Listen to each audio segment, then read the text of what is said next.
Hello everyone, आप सभी का हमारे YouTube channel SSC GK hub में स्वागत है। बच्चों, आज की इस वीडियो सेशन में हम लोग बात करने वाले हैं कला और संस्कृति के ऊपर। सीजीएल 2023 के टीयर 1 में पूछे गए आज हम उन सभी प्रश्नों को देखेंगे जो कि वीडियो 1 के बाद जो बच गए थे, यानी कि ये कला और संस्कृति पर हमारा ये वीडियो नंबर 2 है। ठीक है ना। इससे पहले वाले वीडियो सेशन में भी हम लोगों ने टीयर 1 के 2023 के कला और संस्कृति के प्रश्नों पर हम लोगों ने बात किया था। तो चलिए आज के इस वीडियो सेशन की शुरुआत किया जाए। पहला क्वेश्चन क्या कहता है? सिख बंदी छोड़ दिवस मनाते हैं। ठीक है ना। सिख जो है वो बंदी छोड़ दिवस मनाते हैं, किसी तरह का दिवस है इनका, जो किस हिंदू त्योहार के साथ मेल खाता है। चलिए ऑप्शन क्या क्या कह रहा है? दशहरा, दिवाली, होली और गणेश चतुर्थी। देखिए, कला और संस्कृति से जुड़े हुए खासतौर पर पर्व, नृत्य, मेला, उत्सव, इनसे ही जुड़े हुए इर्द गिर्द सवाल 2 या 3 की संख्या में आ रहे हैं। इन दिनों जो भी एसएससी के एग्जाम्स हो रहे हैं, वो एमटीएस हो, सीएचएसएल हो, सीपीओ हो, सीजीएल हो, कॉमन फीचर बन गया है। 2-3 चीजों पर आप अगर थोड़ा विशेष ध्यान देंगे तो कला और संस्कृति के सभी प्रश्नों को आप हल करने में सक्षम होंगे। एक आपका जो डांस है, ठीक है ना, डांस से रिलेटेड खासतौर पर लोक नृत्य, जो लोक नृत्य है और आदिवासी से समूह जो लोक नृत्य है ना, वो काफी पूछे जा रहे हैं। अच्छा, अब ये डांस से जुड़े हुए जो व्यक्ति हैं, जो प्रसिद्ध व्यक्ति हैं, ठीक है ना, उनसे सवाल आ रहे हैं। दूसरा जो सवाल आ रहे हैं कला और संस्कृति में, वो फेस्टिवल से रिलेटेड सवाल आ रहे हैं, महोत्सव, फेस्टिवल, इनसे है ना सवाल ज्यादा आ रहे हैं। तो ये डांस, फेस्टिवल, पेंटिंग है ना, तीसरा हम रख लेते पेंटिंग, और चौथा में आप मिसलेनियस आप रख लीजिए। ठीक है ना। तो ये 3 टॉपिक जो है ना, वो खास इंपॉर्टेंट है कला और संस्कृति के पॉइंट ऑफ व्यू से। चलिए, तो सवाल करें कि बंदी छोड़ जो दिवस महोत्सव मनाते हैं या दिवस मनाते हैं, जो कि हिंदू के किस त्योहार से मेल खाता है, तो इसका राइट आंसर होना चाहिए दीपावली, है ना, दिवाली। चलिए, हमारा जो 1 का राइट आंसर जो होगा वो 2 होगा। अब हम लोग थोड़ा सा ये बात कर लेते कि बंदी छोड़ एक चोली है क्या। देखिए, बंदी छोड़ मनाया जाता है सिख के 6वें गुरु, ठीक है ना, हरगोविंद सिंह, है ना, इसी दिन जहांगीर के एक आदेश से ग्वालियर के किले से ये मुक्त हुए थे। ठीक है ना। हरगोविंद सिंह आप ऐसे समझिए, जो 6वें गुरु थे हरगोविंद सिंह, ठीक है ना, जो 6th इनके गुरु थे सिख समुदाय के। ठीक है ना। तो इनको रिलीज किया गया था, ये बंदी थे, ठीक है ना, ये बंदी थे, इनको रिलीज किया गया था जहांगीर के आदेश से। इनको ग्वालियर के, आप ऐसे समझिए, ग्वालियर के किले से इनको रिहा किया गया था। इसी अवसर पर ये जो पर्व मनाया जाता है, बंदी छोड़ दिवस मनाया जाता है। बंदी से आप समझ रहे हैं कि कोई बंदी होगा जिसको छोड़ा गया होगा, वो बंदी थे, है ना, हरगोविंद सिंह थे, जो सिख के 6वें गुरु हैं। ये जो पर्व होता है, ये है ना, आप ऐसा समझिए कि जो कार्तिक का ये सीधे दीपावली के दिन है ना ये पड़ता है। जिस दिन दीपावली होता है उसी दिन ये भी मनाया जाता है। इसमें गुरुद्वारा को, घर को लोग सजाते हैं और आपस में जो है वो मिठाई वगैरह बांटते हैं, जैसे दीपावली में होता है। तो इसका राइट आंसर जो होना चाहिए 1 का आंसर 2 होना चाहिए। चलिए क्वेश्चन नंबर 2 में आते हैं। भारत के आधुनिक नृत्य, मॉडर्न डांस का जनक किसे जाना जाता है, किसे माना जाता है फादर ऑफ मॉडर्न डांस? ठीक है। चलिए ऑप्शन क्या क्या? गुरु बिपिन सिंह, है ना, उदय शंकर, बिरजू महाराज और गोपी कृष्णन। ठीक है ना।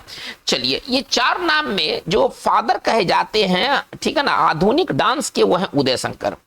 उदय शंकर के बारे में आप ज्यादा जानिएगा तो आपको जानकारी होगा कि why he is called father of modern Indian dance. ठीक है।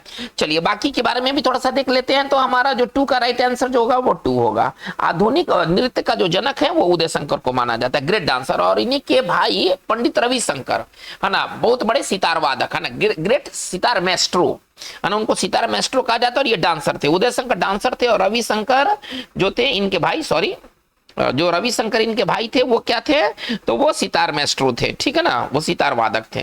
रविशंकर के बारे में भी पहले बताया जा चुका है। रविशंकर का संबंध सितार से है और उदय शंकर का संबंध डांस से है। ठीक है ना, उदय शंकर का संबंध डांस से है। इनको आधुनिक नृत्य का पिता कहा जाता है। ठीक है। चलिए, तो गुरु बिपिन सिंह का संबंध किससे, किस डांस से, तो मणिपुरी डांस से है। सबके बारे में थोड़ा थोड़ा सा जान लेते हैं, है ना। इनका जो संबंध है वो मणिपुरी नृत्य से है। अच्छा, गोपी कृष्णन का जो संबंध है वो आपका किससे है? वो कथक से है। चलिए, तो इसका मतलब है कि 2 का राइट आंसर हमारा 2 होने वाला है। चलिए क्वेश्चन नंबर 3 में आते हैं। निम्नलिखित में से किस त्योहार के नाम में उबलना, उबालना या उबलना का अर्थ जुड़ा हुआ है? मतलब किस पर्व का अर्थ जो है वो उबालना या उबलना, अंग्रेजी में कहें तो बॉइलिंग या ओवरफ्लोइंग। चलिए, पर्व का नाम है ओणम, बिहू, पोंगल और राजा। ये पर्व दिया गया है ऑप्शन के तौर पर। चलिए देखिए, ये जो उबलना या उबालना का जो मीनिंग है ना, ये पोंगल का है, ठीक है ना। पोंगल एक्चुअली तमिलनाडु में ये मकर संक्रांति के अवसर पर, जैसे कि उत्तर भारत में मकर संक्रांति मनाया जाता है, तो ये तमिल कैलेंडर ईयर, आप ऐसे समझिए, तमिल कैलेंडर ईयर का ये फर्स्ट डे है ना। तमिल कैलेंडर ईयर का ये फर्स्ट डे है जिस दिन हम पोंगल मनाया जाता है। ये 4 दिवसीय है ना, ये 4 दिन मनाया जाता है, 4 दिन मनाया जाने वाला त्योहार है, 4 दिन मनाया जाने वाला ये पोंगल त्योहार है, ठीक है ना।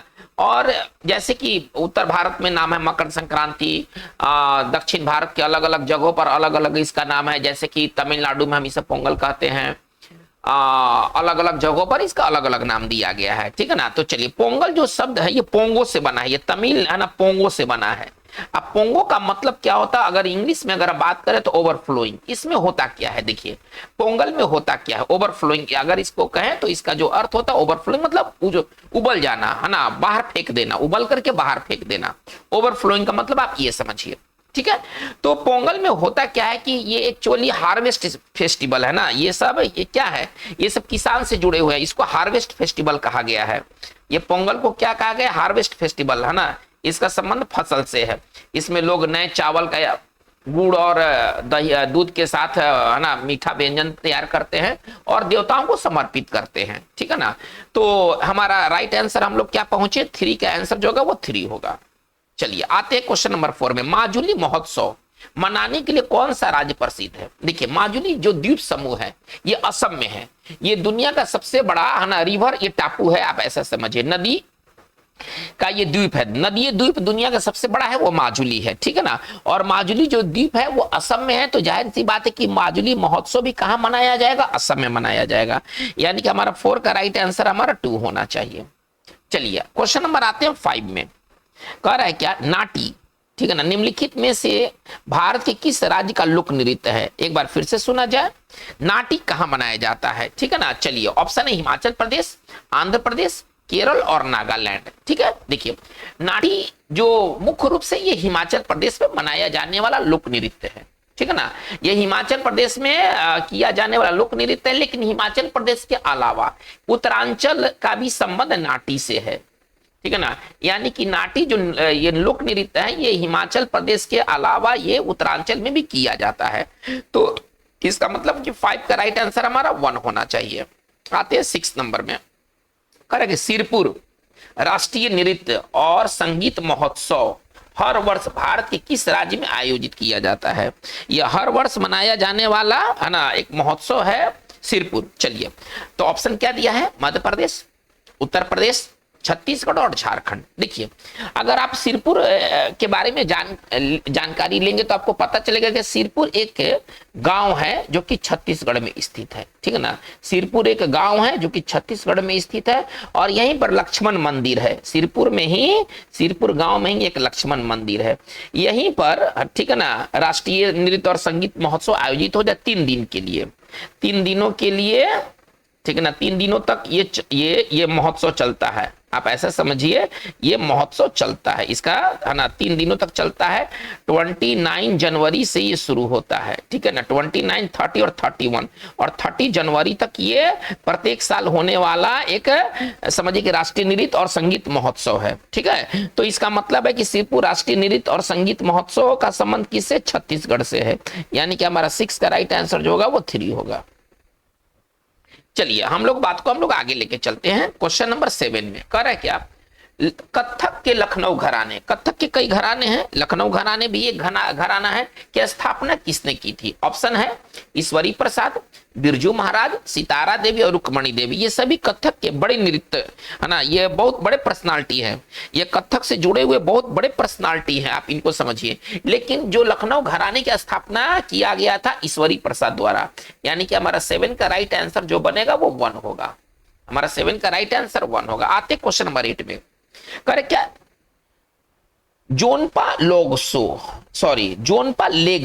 है ना, जोनपा लेगसो का एक है ना खाली स्थान दिया गया है, का एक स्वागत नृत्य है।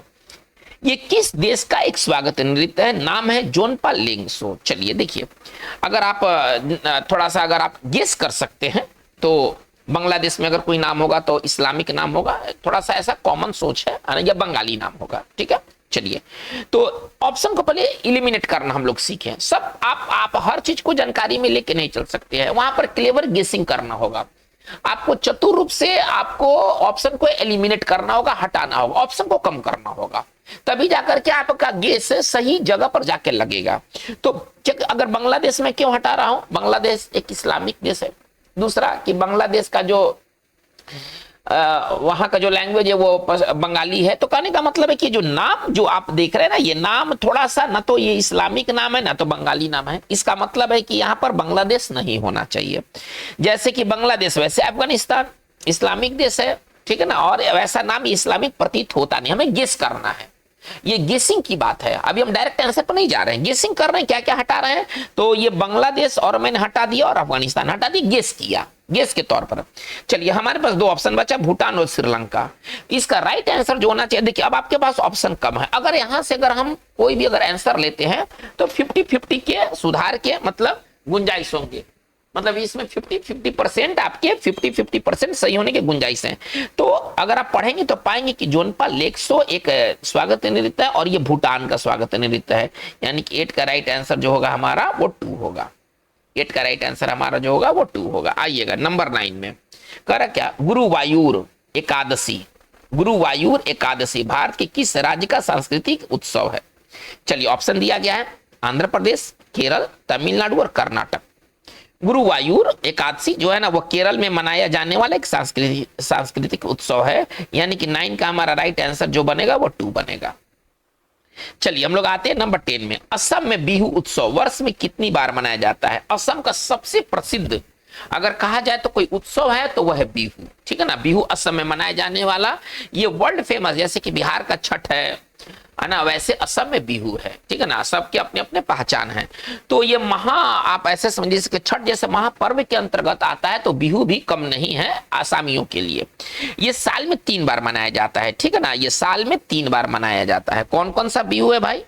उसका पहला नाम है ना, जो साल में पहला होता है वो उसका नाम है रोंगाली बिहू। इसका पहला नाम है रोंगाली बिहू। ठीक है ना, चलिए जो कि मनाया जाता है बैसाख महीने में, जो कि हिंदी के बैसाख महीने में मनाया जाता है। ठीक है ना, इसका नाम है ना रोंगाली बिहू। जो दूसरा मनाया जाता है, चलिए तो बैसाख को अगर हम इंग्लिश में कहें तो अगर इंग्लिश महीने से अगर हम बात जोड़े तो ये अप्रैल में चला जाएगा, है ना। अप्रैल मंथ जो होता है ना, मिड अप्रैल मंथ जो होता है वो बैसाख मंथ होता है। चलिए जब गेहूं कटने लगते हैं तो आप देखेंगे कि पंजाब में लोहड़ी होता है, हमारे अभी सतुवन वगैरह टाइप से इस तरह से मनाया जाता है। तो जो कहने का मतलब है कि जो असम में उसको रोंगाली बिहू के नाम से मनाया जाता है, जो बैसाख महीने में पड़ता है। चलिए ये दूसरा जो बिहू है उसका नाम है काटी बिहू, है ना। दूसरा जो बिहू है, जो 3 बिहू में जो दूसरा बिहू है वह है काटी बिहू, जो कि कार्तिक महीने में मनाया जाता है और ये अक्टूबर नवंबर में पड़ता है। ठीक है ना, इसको हम अक्टूबर लेते हैं, मिड अक्टूबर में कार्तिक आ जाता है। ठीक है, चलिए, और या नवंबर भी ले सकते हैं, ऐसा नहीं है, कोई रिजिड नियम नहीं है। और जो तीसरा नंबर है वह है भोगाली बिहू। ठीक है ना, ये है भोगाली बिहू। ठीक है ना, जैसे कि 14 अभी जैसे कि बात हुआ था कि 14 जनवरी को पोंगल मनाया जाता है तमिलनाडु में, है ना। जो 14 जनवरी का जो समय होता है वो तमिलनाडु में पोंगल के नाम से जाना जाता है, तो असम में भोगाली बिहू के नाम से जाना जाता है। इसे हम 14 जनवरी को मनाते हैं। ठीक है, भोगाली बिहू के नाम से। ठीक है, तो कहने का तात्पर्य है कि असम में बिहू जो उत्सव है वो 3 बार मनाया जाता है। यानी कि हमारा राइट 2 का आंसर जो होगा वो 3 होगा। चलिए आगे बढ़ते हैं। माघ साची, कह रहे क्या, माघ साची के नाम से किस राज्य में मकर संक्रांति मनाई जाती है? सब मकर संक्रांति का ही नाम है। जैसे कि अभी मैं बात किया हूं कि 14 जनवरी जो मकर संक्रांति जो उत्तर भारत में होता है वो असम में बिहू के नाम से बनता है, वो तमिलनाडु में पोंगल के नाम से बनता है। तो ये सारे बहुत इंपॉर्टेंट ये बातें हैं, ठीक है ना। चलिए अब हमारा जो सवाल कह रहा है क्या कि माघ साची, जो आप सवाल देख रहे हैं, माघ साची के नाम से किस राज्य में मकर संक्रांति मनाई जाती है? ऑप्शन क्या है? झारखंड, हिमाचल प्रदेश, पंजाब और उत्तराखंड, ठीक है ना। इसका जो राइट आंसर होना चाहिए वो हिमाचल प्रदेश होना चाहिए। 11 का आंसर जो होगा वो 2 होगा। आइएगा 12 नंबर में आते हैं, 12 नंबर में आते हैं। निम्नलिखित में से कौन सा भारत का एकमात्र रैक रेलवे है जिसे 2005 में यूनेस्को द्वारा विश्व धरोहर घोषित किया गया था? हमें एकमात्र रैक रेलवे का चुनाव करना है जिसे, ठीक है ना, विश्व धरोहर स्थल घोषित किया गया था 1905 में। तो इसका जो नाम है, ऑप्शन देख लेते हैं, नीलगिरी माउंटेन रेलवे, कालका शिमला रेलवे, माथेरान हिल रेलवे और कांगड़ा घाटी रेलवे। इसका जो राइट आंसर होना चाहिए वो राइट आंसर होना चाहिए आपका Nilgiri mountain railway. Right answer आपका नीलगिरी माउंटेन रेलवे होना चाहिए। 12 का आंसर 1 होगा, ठीक है ना। चलिए नीलगिरी माउंटेन रेलवे थोड़ा सा ये जान लेते हैं कि यह है कहां। तो नीलगिरी जो माउंटेन रेलवे ये तमिलनाडु में है। पहले इसके लोकेशन को हम लोग पहले ट्रेस करते हैं, यह है कहां, तो ये तमिलनाडु में है, ठीक है ना। नीलगिरी जो माउंटेन रेलवे है ये आपका तमिलनाडु में है, ठीक है ना। चलिए बहुत इंपॉर्टेंट ये बात है। अच्छा अब थोड़ा सा और देख लेते हैं, माथेरन हिल रेलवे, ठीक है ना, इसको पहाड़ी रेलवे भी कह सकते हैं, ये महाराष्ट्र में है। सबके अपने अपने जगह हैं, ठीक है ना। चलिए ये 2 इंपॉर्टेंट है। कालका शिमला रेलवे जो है हिमाचल प्रदेश में है, हिमाचल शिमला से आप पकड़ सकते हैं, हिमाचल प्रदेश में है। चलिए तो ये सभी के सभी बहुत इंपॉर्टेंट बातें हैं, ठीक है ना। चलिए बात को हम लोग आगे लेके चलते हैं। क्वेश्चन नंबर, तो इसका मतलब है कि हम आंसर क्या पाए हैं? 12 का राइट आंसर जो होगा वो 1 होगा। चलिए हम आगे बढ़ते हैं। राउत नाच निम्नलिखित में से किस राज्य में प्रसिद्ध है? राउत नाच कहां किया जाता है? एक बहुत इंपॉर्टेंट ये सवाल है कि राउत नाच किया कहां जाता है, किस स्टेट में राउत नाच किया जाता है? तो चलिए ऑप्शंस देखते हैं क्या क्या है। एक है आपका पंजाब है, पहले अगर हम बात करते हैं तो हमारा जो पहला है वो पंजाब है, दूसरा जो है वो असम है, चलिए तीसरा जो है वो गुजरात है और चौथा जो है वो छत्तीसगढ़ है। राउत जो नाच होता है ये छत्तीसगढ़ का एक प्रमुख नाच है, ठीक है ना, एक प्रमुख नाच है छत्तीसगढ़ का। चलिए थोड़ा सा राउत नाच के बारे में जान लेते हैं। तो ये यादव समाज द्वारा किया जाता है और ये दीपावली के दिन किया जाने वाला नाच है, ठीक है ना। ये दीपावली के दिन, ठीक है ना, यादव समाज द्वारा है ना किया गया नाच है। चलिए तो इसका मतलब है कि हमारा जो 13 का आंसर जो होगा वो 4 होगा। चलिए आते क्वेश्चन नंबर 14 में। कर क्या? तमिलनाडु भारत के किस राज्य के बौद्ध समुदाय द्वारा मनाया जाने वाला त्योहार है? एक बार फिर से, तमिलनाडु भारत के किस राज्य के बौद्ध समुदाय द्वारा मनाया जाने वाला त्योहार है? कर्नाटक, ऑप्शन 2 अरुणाचल प्रदेश, ऑप्शन 3 मध्य प्रदेश और ऑप्शन 4 हिमाचल प्रदेश। देखिए इसका जो राइट आंसर होना चाहिए, जो तमिलनाडु है ना, ये एक्चुअली अरुणाचल प्रदेश में मनाया जाने वाला है ना एक त्योहार है जो कि वहां के बौद्ध समुदाय मनाते हैं। इसमें होता क्या है ना, तमिलनाडु महोत्सव में होता क्या कि पृथ्वी के देवता, आप ऐसा समझिए, जो पृथ्वी के देवता है, ठीक है ना, और जो जल के देवता है, पृथ्वी के देवता और जल के देवता, ठीक है ना, को किया गया प्रार्थना है। ये जो तमिलनाडु जो त्योहार है ना, ये पृथ्वी के देवता और जल के देवता को प्रेयर किया जाता है, ठीक है ना, उन्हीं को किया गया ये प्रार्थना है। इसमें पृथ्वी के देवता और जल के देवता का प्रेयर प्रार्थना किया जाता है। चलिए यानी कि 14 का राइट आंसर हमारा जो होना चाहिए वो 2 होना चाहिए। आते हैं नंबर 15 में। करें लुड्डी भारत के निम्नलिखित में से किस राज्य का लोक नृत्य है? लोक नृत्य से बहुत ज्यादा सवाल है, बहुत ज्यादा सवाल है। लोक नृत्य फेस्टिवल, ये समझिए कि ये छाए रहते हैं कला और संस्कृति सेक्शन में, ठीक है ना। कला और संस्कृति सेक्शन में ना ये छाए रहते हैं। लुड्डी जो होता है, देखिए ये पंजाब का है ना, ये पंजाब का, सीधे अगर आंसर बात करते हैं तो ये पंजाब का एक लोक नृत्य है, ठीक है ना, जो कि शादी विवाह के अवसर पर ये किया जाता है। लुड्डी नृत्य जो है ना वो शादी विवाह और खेल कूद के अवसर पर ये किया जाने वाला नृत्य है। खेल कूद के अवसर पर, ये 2 अवसरों पर ये किया जाता है, ठीक है ना। चलिए इसमें स्त्री पुरुष दोनों भाग लेते हैं। सर्किल है ना, वृत्ताकार जो सर्किल में अपने आप को बनाते हैं, ठीक है ना। ये लुड्डी पंजाब का एक फेमस नृत्य है। तो हमारा जो होगा 15 का राइट आंसर जो होगा वो 3 होगा। चलिए आते हैं क्वेश्चन नंबर 16 में। निम्नलिखित में से कौन मेवाड़ के महाराणा थे? और उन्होंने संगीत पर संगीत राज नामक पुस्तक की रचना की थी। संगीत राज नामक पुस्तक की रचना करने का श्रेय किसे है?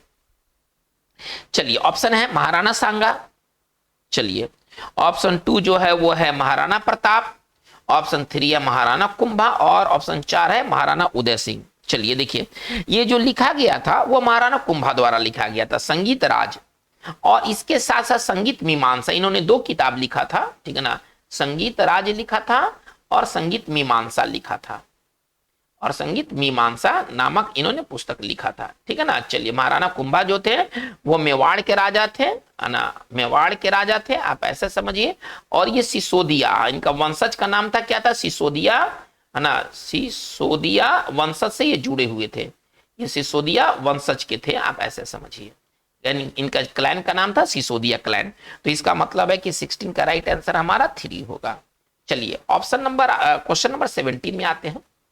हिमाचल प्रदेश का डोंगरी, है ना, उत्सव मुख्य रूप से किस धार्मिक समुदाय द्वारा मनाया जाता है? कौन सा धार्मिक समुदाय, ठीक है ना, डोंगरी उत्सव मनाता है? चलिए ऑप्शन में क्या क्या है, तो मुसलमान, सिख, बौद्ध और हिंदू। देखिए जो डोंगरी फेस्टिवल है ना, ये कुल्लू घाटी में मनाए जाने वाला, ये हिमाचल प्रदेश के कुल्लू घाटी में मनाया जाने वाला त्योहार है, आप ऐसे समझिए। ये कुल्लू घाटी में उत्सव, डोंगरी उत्सव मनाया जाता है, हिंदू का ये फेस्टिवल है, डोंगरी उत्सव मनाया जाता है, ठीक है ना। चलिए बड़े धूमधाम से मनाया जाता है और ये बसंत ऋतु के आगमन पर मनाया जाता है, ठीक है ना, यह बसंत ऋतु के, ठीक है ना, आगमन पर मनाया जाता है। चलिए तो ये इंपॉर्टेंट बात है डोंगरी फेस्टिवल के बारे में, और ये हिंदुओं का फेस्टिवल है, तो इसका मतलब है कि 17 का राइट आंसर हमारा 4 होना चाहिए। आइएगा नंबर 18 में, करेक्ट। लता मंगेशकर का जन्म ब्रिटिश भारत के निम्नलिखित में से किस शहर में हुआ था? किस शहर में उनका जन्म हुआ था? कलकत्ता, लखनऊ, बॉम्बे और इंदौर। तो इसका राइट आंसर होना चाहिए इंदौर, ठीक है ना, मध्य प्रदेश में इनका जो जन्म हुआ था मध्य प्रदेश में हुआ था। मध्य प्रदेश सरकार द्वारा, है ना, लता मंगेशकर अवार्ड दिया जाता है। लता मंगेशकर अवार्ड का वितरण जो होता है वो एमपी सरकार द्वारा होता है, ठीक है ना। मध्य प्रदेश की सरकार जो है वो ये लता मंगेशकर के नाम से पुरस्कार कॉन्स्टिट्यूट गठित की है और ये प्रत्येक वर्ष कलाकारों को दिया जाता है, ठीक है ना। चलिए तो इसका मतलब है कि हमारा 18 का राइट आंसर जो होगा वो 4 होगा। आइएगा 19 में, कह रहा है क्या कि निम्नलिखित में से किस शास्त्र में भरतनाट्यम की सैद्धांतिक नींव पाई गई है? यानी कि कौन से किताब में, अगर हम बात करें कि किस किताब में, ठीक है ना, भरतनाट्यम की सैद्धांतिक नींव है। चलिए ऑप्शन ए में है वैमानिक शास्त्र, ऑप्शन 2 में है नाट्य शास्त्र, ऑप्शन 3 में है धर्म शास्त्र और ऑप्शन 4 में है अर्थशास्त्र। तो इसका जो राइट आंसर होना चाहिए वो नाट्य शास्त्र होना चाहिए। 19 का राइट आंसर जो होगा वो 2 होगा। 19 का राइट आंसर जो होगा वो 2 होगा। चलिए आते 20 में, नारिली पूर्णिमा, ठीक है ना, भारत के किस राज्य में मानसून के मौसम के अंत का प्रतीक होता है? देखिए नारली का मतलब होता है नारियल, ठीक है ना, नारली का मतलब होता है नारियल, और ये नारियल, है ना, नारियल चढ़ाया जाता है समुद्र देवता को। इस पूर्णिमा में क्या होता है ना, ये श्रावण मास में होता है, सावन मास में जिसको हम कहते हैं, ये सावन मास के पूर्णिमा के दिन होता है। जिस दिन रक्षाबंधन होता है ना उसी दिन ये पर्व मनाया जाता है, नारली पूर्णिमा, ठीक है ना, सावन मास के पूर्णिमा को मनाया जाता है और ये समुद्र देवता को अर्पित किया जाता है। नारियल का ये पर्व है और समुद्र देवता को ये चढ़ाया जाता है, ये समुद्र देवता को नारियल चढ़ाया जाता है, ठीक है ना। चलिए उनको थैंक्स किया जाता है। नारली पूर्णिमा कहां मुख्य रूप से मनाया जाता है? चलिए ऑप्शन है बिहार, तमिलनाडु, पश्चिम बंगाल और महाराष्ट्र। इसका जो राइट आंसर होना चाहिए वो महाराष्ट्र होना चाहिए, ठीक है ना। नारली पूर्णिमा, है ना, सावन मास के पूर्णिमा के दिन मनाया जाता है। इसमें नारियल भेंट किया जाता है समुद्र देवता को। जो मछली पकड़ने वाले, खास तौर पर जो मछली पकड़ने वाले जो समुदाय हैं उनके लिए एक बहुत इंपॉर्टेंट ये फेस्टिवल है नारली पूर्णिमा, ठीक है। चलिए तो हम लोग बात को हम लोग यहां से आगे देखते हैं। चलिए अब हमारा जो नेक्स्ट जो क्वेश्चन है वो 21 में आते हैं। करें कि थालो भारत के किस राज्य का लोक नृत्य है? चलिए ये लोक नृत्य से सवाल काफी है, ठीक है ना। थालो सब मतलब यूनिक नाम, जो नाम आप पहली बार सुनेंगे वही सब आप एग्जाम्स में आपको देखने को मिलेंगे। थालो भारत के किस राज्य का लोक नृत्य है? उत्तर प्रदेश, मध्य प्रदेश, गोवा और तमिलनाडु। इसका राइट आंसर गोवा होना चाहिए, इसका राइट आंसर गोवा होना चाहिए। 21 का 3 होगा। आइएगा 22 में आते हैं। पुरी के जगन्नाथ मंदिर में किस भारतीय शास्त्रीय नृत्य शैली को चित्रित किया गया है? अब पुरी कहां पर है? अगर सवाल अगर ऐसा एग्जैक्टली नहीं जानते हैं, एग्जैक्ट आपके पास आंसर नहीं है, तो फिर आप गेस करेंगे। पुरी जो है वो उड़ीसा में है। जाहिर सी बात है कि यहाँ पर जो अगर क्लासिकल डांस का अगर वहां पर चित्रण करना होगा पुरी मंदिर, है ना, जगन्नाथ मंदिर में, पुरी के जगन्नाथ मंदिर में, तो जाहिर सी बात है कि जिस राज्य में वो मंदिर स्थित है उस राज्य के जो लोक नृत्य हैं, जो शास्त्रीय नृत्य हैं, ठीक है ना, उसी को प्रधानता दी जाएगी। चलिए, कुचिपुड़ी, कथक, भरतनाट्यम और ओडिसी, इसका राइट आंसर होना चाहिए ओडिसी। ये गेसिंग हमारा, देखिए गेसिंग करने के कुछ प्रावधान है, ऐसा नहीं कि आंख मुद करके और गेसिंग कर लिए। हम पहले ये ट्रेस करेंगे, पहले ये पता लगाएंगे कि पुरी है कहां, तो पता चला कि पुरी उड़ीसा में है। चलिए, अब उड़ीसा की जो शास्त्रीय जो नृत्य शैली है वो ओडिसी है। जाहिर सी बात है कि अगर हमें गेस करना जानते हैं तो ठीक है, अगर जानते हैं तो कोई बात नहीं, नहीं जानते हैं तो आपको गेसिंग इस तरह से करना होगा। 22 का राइट आंसर जो होगा वो 4 होगा। आएगा 23 में, करेंगे पारो, है ना, तसेचू नाम से प्रसिद्ध त्योहार किस देश में मनाया जाता है? चलिए, ऑप्शन है जापान, थाईलैंड, बर्मा और भूटान, है ना। इसका राइट आंसर भूटान होना चाहिए, इसका राइट आंसर भूटान होना चाहिए। 23 का राइट आंसर जो होगा वो 4 होगा। 23 का राइट आंसर जो होगा वो 4 होगा। आइएगा, नंबर आते हैं 24 में।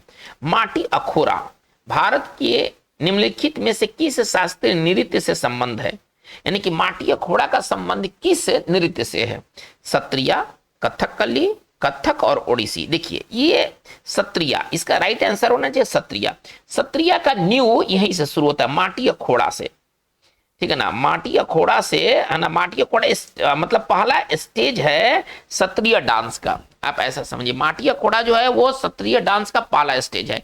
इसको कहा गया फाउंडेशन ऑफ, है ना, इसको कहा गया न्यू। ये सत्रिया, माटी अखोड़ा सत्रिया, आप ऐसा समझिए, सत्रिय नृत्य का, है ना, का न्यू है ना, आप ऐसा समझिए, सत्रिय नृत्य का न्यू है। असमिया भाषा में, है ना, माटी अखोड़ा का मतलब क्या होता है? जमीन पर किया जाने वाला व्यायाम।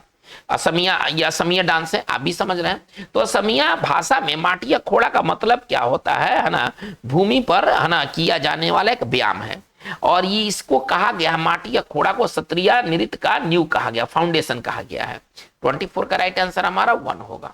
चलिए, आते 25 में, करें क्या? 14 अप्रैल को तमिल कैलेंडर का पहला दिन के रूप में मनाया जाता है। 14 अप्रैल, आप ऐसा समझ रहे हैं, 14 अप्रैल, ठीक है ना, को तमिल कैलेंडर का पहला दिन किस रूप में मनाया जाता है? तो वह है आपका, आप तमिल में जाइएगा तो ओनम केरल में है, ये होगा नहीं। चलिए, तो ये जो है वो राइट आंसर इसका क्या होना चाहिए? बहुत इंपॉर्टेंट बात है। देखिए, जो महामहम, ये भी तमिलनाडु में मनाया जाता है, लेकिन ये 12 वर्ष पर मनाया जाता है। ये भी तमिलनाडु में मनाया जाने वाला एक उत्सव है, ठीक है ना, लेकिन हमें प्रत्येक साल के 14 अप्रैल को चाहिए ना, तो इसके लिए है हमारा पोंगल है। हमारा 25 का राइट आंसर जो होगा वो 1 होगा। तो बच्चों, आज के हमारे वीडियो सेशन में बात इतना ही। इसमें कला संस्कृति से जुड़े हुए हम लोगों ने 25 सवाल को देखा है। ये वीडियो सेशन हमारा सेकेंड था।